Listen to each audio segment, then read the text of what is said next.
the entire outskirts of Rafah and along the border, plastic makeshift having mushroomed everywhere. Today they seem to be in a kind of automatic survival mode.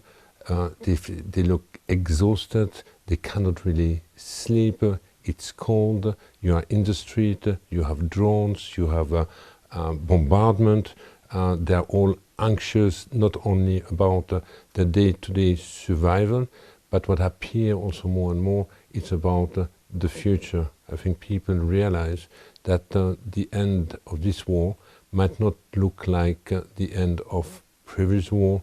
They might not retrieve the kind of lives they used to have before, and this is also fueling much more anxiety among the people in the Gaza Strip. And today we estimate that about 300,000 to 400,000 people are living in this plastic makeshift. Many people are just skipping their meals once every 2 days. So there is widespread hunger. Now, if you look at what's coming into Gaza, today the assistance is not at scale yet, is not meaningful, and unfortunately it's not an uninterrupted flow the way it should be. Initially I wanted to go to the north. Unfortunately my visit in the north has not been granted. I will commission a review by a third party. I still have to identify the third party. It needs to be reputable and credible enough to basically look into the various claims we can see in the media coming from either individuals or organizations attacking or blaming or accusing the agency of collusion with the de facto, with the Hamas in the Gaza Strip.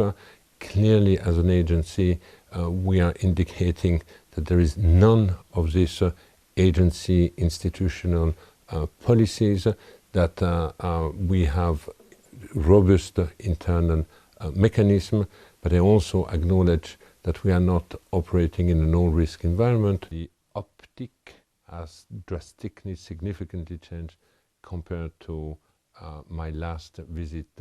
Now, if you have tomorrow a military operation going to Rafah, where you have the bulk of the population, there will be a push. What is the alternative for the people? Either you go back north, but difficult to go back north for the time being, it's a military zone, or you look at the south. Now, the common position of the Palestinian and the international community and Egypt is people should not go to Egypt. It's a red line, but having said that, who knows what will happen? I mean, the reality on the ground might point at continuing to force or to push the people to cross.